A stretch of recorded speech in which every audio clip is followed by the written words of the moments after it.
Porque o ministro da Justiça, Flávio Dino, ele anunciou 134 milhões de reais para o estado da Bahia. O valor será destinado para a compra de viaturas e também melhorias no sistema penitenciário, entre outras medidas. O governador Jerônimo Rodrigues já tem um crédito de 90 milhões de reais referente ao Fundo Nacional de Segurança Pública. E tem uma informação adicional, de acordo com a Folha de São Paulo, o Ministério da Justiça vai abrir uma licitação para adquirir câmeras corporais para policiais da Força Nacional.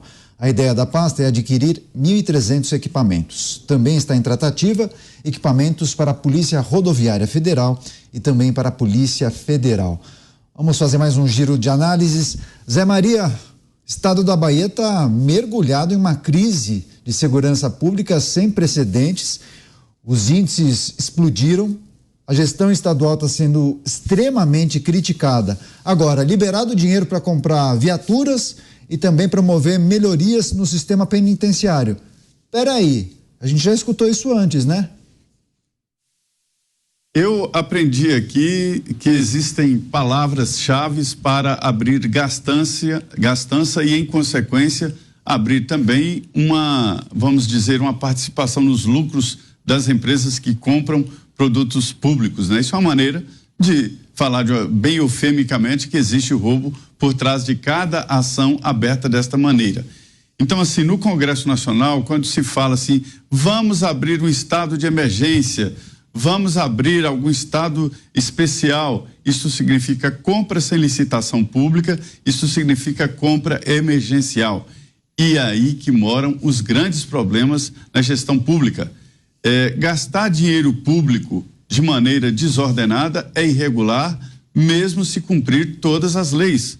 O gestor público, ele não é um gastador de dinheiro público, ele é um gestor, deve ser um gestor, aplicar os recursos para melhorar a condição de vida de todos os brasileiros. A gente já viu que isso não dá certo, não está dando certo. Você mandar dinheiro, compra viatura, tem um superfaturamento aqui, outro ali, e a vida segue e os bandidos continuam organizados, pegando um estado desorganizado. Era preciso investir no policial, gente. É isso aí, essa briga tem lado, e eu estou do lado da polícia, estou do lado da justiça, estou do lado do Estado de Direito, estou do lado do cidadão. Não dá para ficar achando que uma música é bonitinha, que quando fala, ela me perguntou se eu sou trabalhador e logo viu a tatuagem da aranha, como se fosse uma vantagem. Isso não é real. Isso não é real. Tatuagem da aranha quer dizer o quê? Glamour. Não, só explica pra gente, tatuagem de aranha quer dizer o quê? Pronto, a música vai fazer sucesso. As tatuagens, elas têm representação. São sinais, são códigos, são códigos. De maneira inocente. Uma tatuagem de aranha significa... A tatuagem da aranha significa violência, significa que ele é traficante de drogas. Assim como quem tatua um palhaço significa que é um matador de policial. Ou uma faca num crânio de baixo para cima. Tanto as tatuagens. E aí torna isso aí como se fosse uma coisa bonita, como se fosse uma coisa aceitável. Não é. Isso não é. É um funk. É um funk que está fazendo sucesso. Então o que acontece? As pessoas estão tornando o crime uma coisa bonita, né? E não é. O projeto do governo não existe. E é isso que eu estou cobrando, né? Não é só verbas, tem que ter verbas sim para a segurança pública, mas essas verbas têm que ser aplicadas em qualificação, né? Qualificação do profissional e em salários. Com salários maiores se qualifica e também se faz uma seleção muito melhor. Então o que é preciso? Projeto a longo alcance e pronto. Mandar verbas extraordinárias ajudam ali no momento e se perdem. Dantas, para além desse anúncio do ministro Flávio Dino, gostaria de listar também o que você entende como sendo prioridade fundamental nesse momento? Daniel, vamos cuidar das emas, é melhor, porque assim, esse debate aqui, quem deveria estar tendo esse debate não está tendo. Nós estamos aqui, naturalmente, como cidadãos indignados, como jornalistas que têm a responsabilidade e obrigação de trazer informação qualificada para esse debate, para informar, para as pessoas poderem formar opinião, mas as autoridades municipais, estaduais, federais deveriam estar num gabinete de crise agora. reunidas e decidindo medidas emergenciais. Olha, se a execução do irmão de uma deputada de esquerda não sensibiliza essas autoridades, este governo, a ponto de realmente promover um saculejo, eu não sei mais o que vai, né, sensibilizar. Porque quando o ex-juiz senador, foi alvo de um plano de sequestro e assassinato, surgiram aqueles, né, oportunistas dizendo: pois é, né, que pena que não foi. Criminoso, né? Esse tipo de pensamento cúmplice, apoiando o crime. Tem nada de amor nisso, é só ódio, é puro ódio. Você tolerar que uma outra autoridade, só porque está no campo ideológico oposto, seja alvo de um crime bárbaro como esse. Só que agora o irmão de uma deputada de esquerda, inclusive defende o MST. Então, assim, se um crime como esse não sensibiliza, eu, sinceramente, eu não sei mais o que pode sensibilizar. Eu acho, Beraldo, você quer fazer um comentário rápido? Eu vou passar para o Mota antes. Não, sim, é só rapidamente, que é um crime em relação ao irmão de uma deputada de esquerda, na esteira do caso Marielle, que foi executada também no Rio de Janeiro. Até hoje esse crime não tem um esclarecimento à altura. Quer arrematar, Dantas?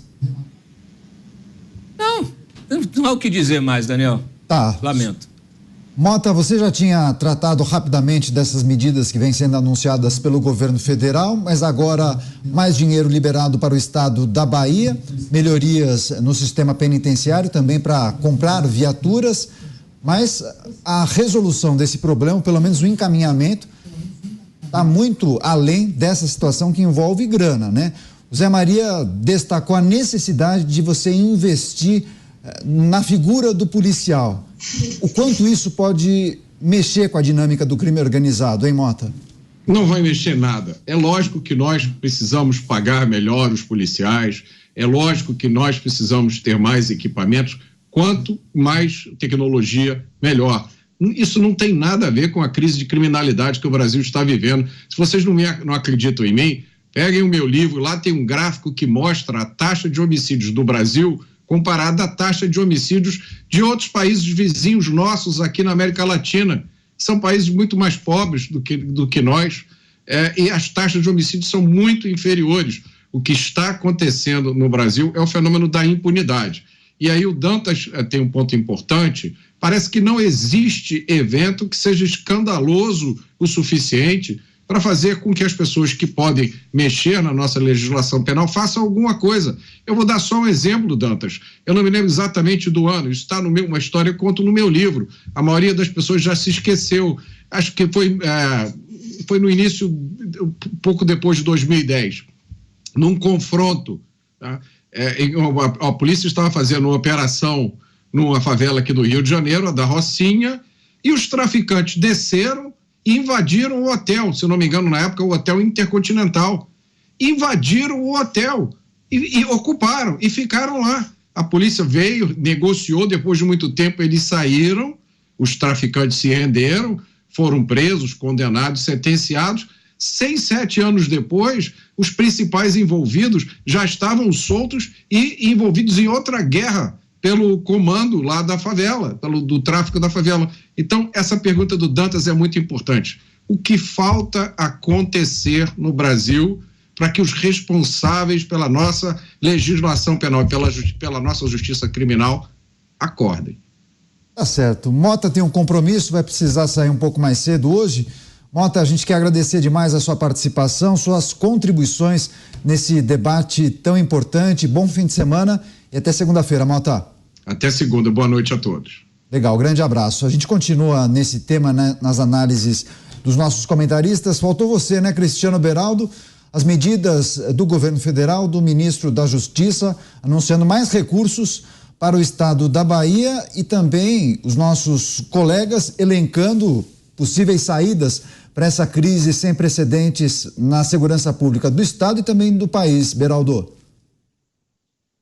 Ô, Caneto, as medidas são anunciadas pelo governo, mas a população não sente o resultado prático. O Rio de Janeiro passou por uma intervenção militar, passou por todo tipo de tentativa. Mas, como disse o Zé Maria, não tem um plano. O Brasil não tem projeto. Esse é o grande problema. Nós não temos projeto de longo prazo para a educação, não temos projeto de longo prazo para a infraestrutura, não temos projeto de longo prazo para a segurança pública, porque segurança pública vai desde o prefeito, que precisa calçar e iluminar e limpar bem as ruas da cidade para facilitar o trabalho da polícia, até o ministro e o governo federal, o ministro da Justiça e o governo federal, que deveriam, eles, sobretudo, estarem ali com um plano na mão, dizendo como é que eles vão resolver esta epidemia que acomete o Brasil. O que é importante para a população? Não é o plano do governo. O importante para a população é, por exemplo, um aplicativo que existe no Rio de Janeiro, chamado OTT, onde tem tiroteio. O carioca hoje tem no seu cotidiano o hábito de acessar um aplicativo para saber se no caminho dele para casa ou para o trabalho não tem tiroteio. Olha a loucura. Olha a loucura que a gente está vivendo. E aí, Caniato, a gente realmente se pergunta se é possível ter esperança de que uma revolução aconteça na segurança pública a partir do poder público, a partir de prefeitos, governadores, presidente da República, o ministro. Porque a revolução que o Brasil precisa hoje é algo semelhante ao que aconteceu em El Salvador. El Salvador construiu uma mega penitenciária para mais de 40 mil detentos e colocou a polícia para prender as gangues e acabou com as gangues no país. Isso é que a gente está precisando aqui, uma medida efetiva, grave, firme, de alguém que tenha peito para enfrentar a realidade e chamar o problema pelo nome. Nós estamos em guerra e estamos perdendo esta guerra, porque cada dia que passa tem mais área do Brasil, das nossas cidades, dos nossos estados, sendo comandadas por um poder que não ouve e não respeita ninguém que não a si próprio. Tá certo. Agora, eu preciso fazer um rápido giro ainda com os nossos comentaristas, porque tem muitas pessoas, viu, Zé Maria, falando sobre mudanças substanciais no nosso arcabouço jurídico e defendendo penas mais severas. Zé Maria, tem condição de colocar os nossos comentaristas na tela, por gentileza? Ou o Zé Maria Trindade, pelo menos. Zé, várias pessoas aqui defendendo, por exemplo, pena de morte ou então prisão perpétua. O Mota, inclusive, tratou disso há pouco. Você vê que isso poderia prosperar aqui no Brasil ou chance zero? Olha, Daniel, quando a gente analisa situações assim, a gente tem que ir em busca de exemplos no mundo inteiro, né? Uma área que os Estados Unidos desenvolveu muito foi essa área de segurança. Existiam áreas conflagradas em Miami e houve lá um trabalho muito bem feito do tal tolerância zero. O que significa tolerância zero? É de não permitir que aconteça nenhum crime. E aí passamos a falar de crimes banais. Tipo colocar uma banca de camelô, flanelinha. A gente passa pelo constrangimento constante de estacionar, e principalmente mulheres, porque eles são covardes, né? E cobram de mulheres, inclusive cobram adiantado para estacionar. Isto é a alimentação do crime. Então, a ideia que deu certo em Miami, que é o tal tolerância zero. Outra ideia dos Estados Unidos, que é a técnica da janela quebrada, ou seja, tem que colocar tudo nos eixos para mostrar que quer a situação desta forma. Vai encher os presídios? Sim, no primeiro momento. Vai mesmo. Aumentar a população carcerária? Vai aumentar a população carcerária.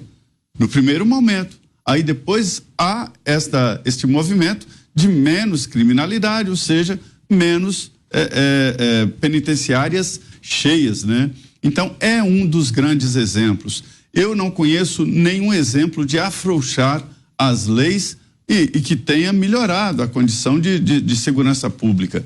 Volto a dizer que ninguém acredita na balela de criminalidade zero, mas algo tolerável, não o que está acontecendo no Brasil. nós estamos vivendo uma epidemia de drogas e ninguém faz nada. As drogas estão impulsionando o crime no Brasil inteiro. As cidades menores e até de 20 mil, 10 mil habitantes já têm cracolândias próprias e já tem ruas e cidades do interior, onde a polícia não entra, ou seja, é demarcação de território do crime. Isso não deve acontecer, isso não pode acontecer. Saídas, existem sim saídas legais que ajudam. Por exemplo, o Sérgio Moro, quando estava no Ministério da Justiça e Segurança Pública, eu inverteria esse nome, né? Foi atrás do dinheiro do crime organizado. É uma inteligência nova. Depois de 11 de setembro, aquela destruição das torres, os Estados Unidos fechou um cerco sobre dinheiro. Dinheiro ilegal é sinal de crime, é sinal de criminalidade. É ir atrás de quem movimenta o dinheiro do crime organizado. Esta é uma forma inteligente de lutar sem armas contra a criminalidade. Então, existe. E olha, a Constituição, ela estabelece lá capítulos inteiros sobre setores. E um dos capítulos é sobre saúde, sobre educação e sobre segurança pública. E sobre saúde tem um SUS. E por que não tem um SUS da segurança pública? Ou pelo menos uma unificação de técnica, unificação de aplicação de recursos na área de segurança pública. Ou seja, não há um plano nacional. A Constituição deu aos estados a responsabilidade de combater o crime. A segurança pública é basicamente dos estados. Mas a União pode fornecer minimamente uma ajuda na unificação da identidade, que isso não está saindo do papel, né? Mais informações para os estados, um banco único de nomes de criminosos, isso tudo ajuda. Nós temos que aprimorar o combate à criminalidade. Tantas espectadores defendendo penas mais duras, mais severas aqui no Brasil, alguns chegaram a falar em prisão perpétua e pena de morte. Zé Maria trouxe o bom exemplo de Nova York, tolerância zero quando Rudolph Giuliani era o prefeito da cidade. O Beraldo também deu exemplo de El Salvador, não foi, Beraldo? Isso. El Salvador. Na gestão passada, a gestão do governo federal, havia um discurso e nós víamos medidas de combate à criminalidade diferente da gestão atual. O que a gente pode esperar a médio prazo, pelo menos, hein, Dantas? Daniel, as sinalizações não são muito positivas nessa seara. Porque, como eu disse antes, ou você tem tolerância zero com o crime, ou você será vítima do criminoso. Não tenham dúvidas. Basta ver os assassinatos políticos no México. Essa situação do Rio de Janeiro parece muito com o da Cidade do México. Parece também mesmo. Tomada de cartéis. Mas nós temos vários outros exemplos. A Colômbia, ela quando tolerou a guerrilha urbana, a M19, da qual fez parte, inclusive, o atual presidente da República, guerrilha que depois virou partido político, como que é o PCC. Quando ela tolerou a M19 foi lá, invadiu o Supremo, matou o presidente, matou uma opção de gente, o Exército teve que entrar, matou mais gente ainda. Foi uma carnificina. Para quem não conhece a história, pesquisa aí, 1985, a invasão que aconteceu no Palácio de Justiça lá, a sede da Suprema Corte colombiana. Mais tarde, o governo Uribe, nas negociações de paz com a guerrilha das Farc, guerrilha rural, durante as mesas de diálogo, foram suspensas as operações militares. O que aconteceu? As Farc foram cercando Bogotá e, em determinado momento, conseguiram, inclusive, cortar fornecimento de alimentos, de alimentos da população em Bogotá, das estradas, e, inclusive, fizeram atentados diretamente ao governo. O criminoso, ele não tem parâmetro, ele não tem moral, ele não se guia pela moralidade. A ética é própria deles, do próprio crime, a ética do crime, vale tudo. Tem um tribunal do crime, que bom, matou os assassinos. Tem gente que ainda pensa isso. Que bom, resolveu, né? Tá tudo errado. Tá tudo errado. E o que promove essa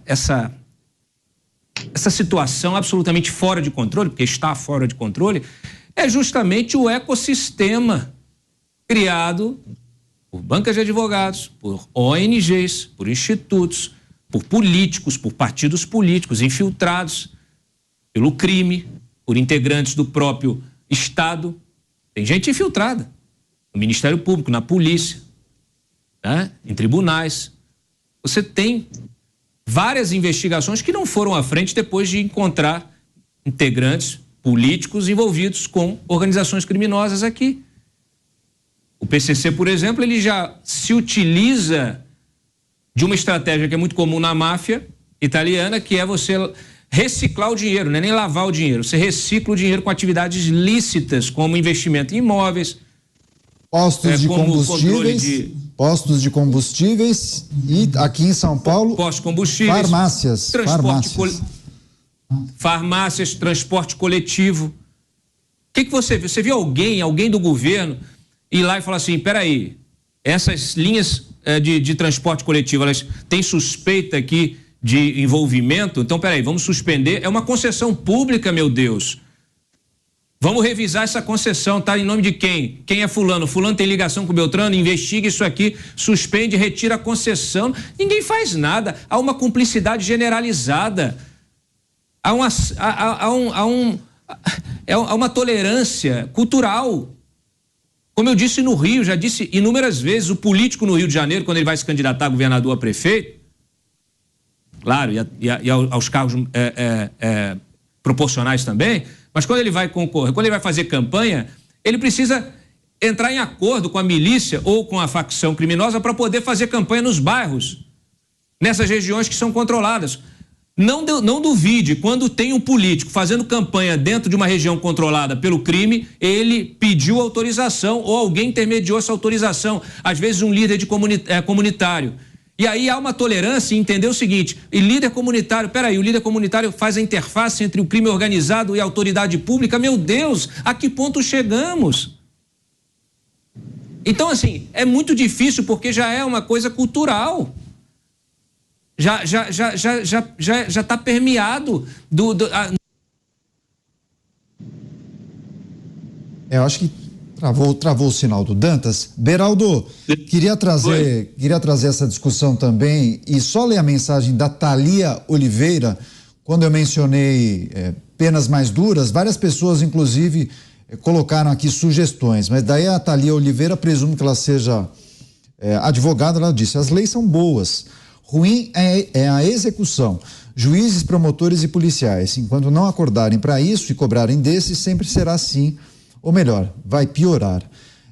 Trazendo um pouco da sua experiência internacional, a gente acompanhou ao longo das últimas décadas o enfrentamento das polícias, das forças de segurança dos Estados Unidos aos grupos criminosos que se instalaram em muitos estados, em muitas metrópoles, talvez o caso mais emblemático, Nova York, mas também muitos filmes retrataram essa situação em Los Angeles, na Califórnia e também em outras cidades, Chicago principalmente também, isso há bastante tempo. Queria que você trouxesse como funciona esse enfrentamento das forças de segurança dos estados a esses grupos criminosos, hein, Beraldo? Exemplos não faltam, né, Caniato? A gente pega, por exemplo, o caso de Miami, que tem um filme excelente que eu recomendo que as pessoas assistam. Chama-se em inglês Cocaine Cowboy, né? Os cowboys da cocaína. E conta como a cocaína se espalhou na década de 70, 80 em Miami, a um ponto que a cidade estava vivendo às custas do tráfico de drogas.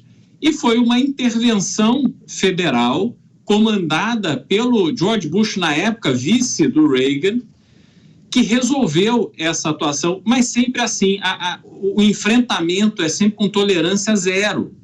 Porque se não for dessa forma, você não consegue passar uma mensagem para a sociedade e para a bandidagem que a festa acabou.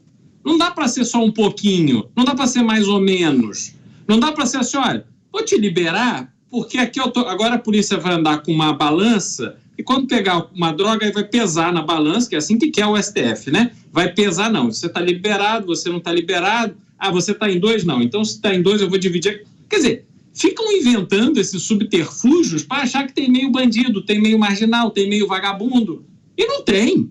Vagabundo é vagabundo, tem que ser enfrentado. E aí você tem que ter um sistema penitenciário, porque eu não vejo, Caniato, que o problema está na lei, no tempo de prisão. A lei brasileira já estabelece penalidade para os crimes cometidos.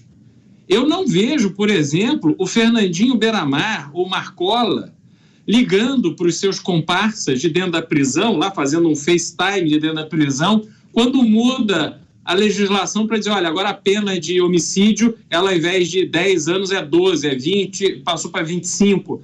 Eles não falam assim, olha pessoal, agora não vamos mais cometer homicídio porque a pena aumentou, porque eles não têm a expectativa de serem punidos. Mesmo esses 2 líderes que eu citei que estão presos, continuam comandando as suas facções de dentro da prisão. Talvez na prisão estejam ainda mais protegidos do que estariam se estivessem na rua. Então, o problema tem que ir para a prisão, e prisão ser um ambiente de isolamento social. Aquela pessoa que vê ali na sua companheira que entra, e a gente tem vídeos aí aos montes na internet, com celular, com droga, com faca, com isso, com aquilo, tudo escondido pelo corpo, essas pessoas não podem mais receber visita. Essa pessoa que entrou ali, tentou escamotear ali droga, arma, telefone, tem que encanar na hora. Pode ter perdão por uma coisa dessa. E quem está preso tem que ter uma mega prisão federal lá no meio da Amazônia. Mas a lei diz que tem que ter visita íntima. Acabou a visita íntima. Acabou essa esculhambação de passar a mão na cabeça de vagabundo, de bandido que está preso. Se não quer encana, se não quer se submeter à rigidez do sistema penal, tem uma vida decente, uma vida honesta, para trabalhar como todo mundo de bem faz. Então não pode ter o atalho do crime. Pra você ter uma ideia, Caniato, o consulado norte-americano mantém, dentro de alguns consulados no Brasil, pessoas que ficam mapeando o tráfico de drogas. Eles vão produzindo informação porque não querem que essa droga chegue nos Estados Unidos. Eles tentam ajudar o combate aqui.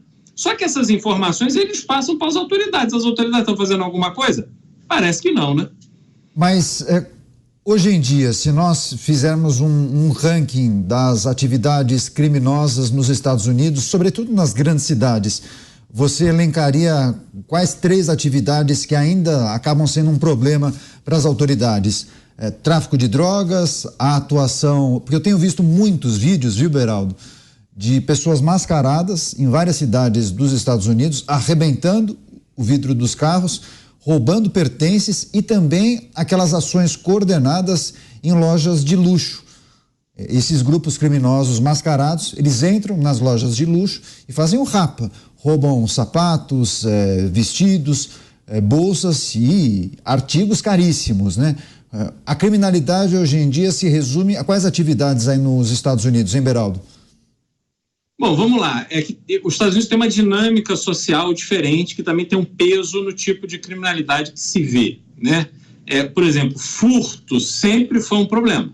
Então, muitos lugares, shoppings, mesmo ruas ou lojas, onde você estaciona seu carro, tem sempre a recomendação de você não deixar nada à vista. Porque as pessoas realmente podem passar ali, quebrar o vidro e roubar. Que é diferente do assalto à mão armada. Assim, porque se uma pessoa é pega com uma arma na mão para assaltar, a polícia será implacável e a justiça também será implacável com ela. Mas quando ela está ali tentando a sorte de quebrar um vidro, tal, que ninguém está olhando, que ela consegue sair correndo, ela tem maior chance de se livrar, e se for pega é um furto, aí ela já acha que, algum grupo de pessoas acha que esse risco vale a pena. Você tem uma questão racial aqui muito forte também. Então, a população negra norte-americana, ela vivia realmente apartada da sociedade. E a gente não está falando de um futuro, de um passado tão distante, não. A gente está falando, vamos dizer, de 2 gerações atrás, pessoas que viviam tendo que frequentar banheiros distintos para brancos e para pretos. Você ia numa loja, a loja era para branco, outra loja era para preto. Você ia cortar o seu cabelo, tinha barbearia de branco, tinha barbearia de preto. A gente não viveu isso no Brasil, né? Os nossos problemas no Brasil são outros. E aí, esta segregação que os Estados Unidos viveu gerou uma sociedade muito dividida. A gente vê, por exemplo, atletas pretos brasileiros que fazem sucesso. Muitos deles se casam com brancas, né? Há uma mistura de raças. Nos Estados Unidos isso não acontece, dificílimo você ver um preto casado andando com uma branca e vice-versa. Então, essa separação ainda continua muito presente. Essa tensão ainda está no ar, por mais que o governo, já por décadas, tenha feito esforço para, de alguma forma, reparar, de alguma forma, quebrar essa separação, mas isso continua muito presente. Então, você tem crimes ainda que acontecem por uma questão racial. Você teve, por exemplo, aquela questão do George Floyd, onde um policial branco imobilizou o George Floyd, que era aquele preto já de mais idade, acusando que ele tinha roubado alguma coisa numa loja, e pisou no pescoço dele até que ele veio a falecer, e aquilo gerou o Black Lives Matter, que foi assim também uma ação muito pesada contra a polícia, dizendo que a polícia é racista, que a polícia branca mata os pretos e tal. Mas isso não é uma verdade absoluta. Existem casos, como em qualquer ambiente existem exceções, sobretudo você está falando de uma força policial de dezenas de milhares de pessoas, talvez centenas de milhares de pessoas, né? Então, a realidade dos países é muito grande. Agora, tráfico de drogas, Candidato, só para resumir, é um grande problema norte-americano. Eu quero chamar a atenção das pessoas que nos acompanham para a enquete do dia, inclusive uma pergunta diretamente ligada a essa discussão que a gente tem aqui no programa. Você que nos acompanha pela rádio, pela TV, pela internet, você se sente seguro onde você mora? Das pessoas que entraram em jovempan.com.br e votaram, 85,06% disseram que não se sentem seguras na localidade onde moram. Já 15,01% disseram que sim, se sentem seguras. Se você puder, entre em jovempan.com.br, registre o seu voto e a sua opinião. José Maria Trindade em Brasília, para a gente encerrar esse bloco de análises. Zé Maria, você mora em Brasília, capital federal. Se sente seguro onde você mora? Perfeitamente, é porque nós acabamos nos encontrando aqui em situações que todos procuram se defender, né? Então, é um condomínio fechado, aqui existem condomínios horizontais e um processo em expansão no mundo inteiro, né? E há um sentimento de segurança muito grande em condomínio horizontal fechado, que forma uma cidade fechada. Também em bairros daqui do plano piloto, e no plano piloto a segurança é muito grande. Agora, Brasília já se transformou na terceira maior cidade do país. Brasília só está atrás de São Paulo e Rio de Janeiro. É a terceira maior cidade do país. E como tal, tem as suas cicatrizes e seus problemas. A maior favela do Brasil é estrutural aqui, se chama Invasão. Porque aqui a terra é terra pública, né? O quadrado aqui formado no estado de Goiás e um pedacinho de Minas para formar o Distrito Federal é do governo, então formam invasão, a favela que é chamada de invasão.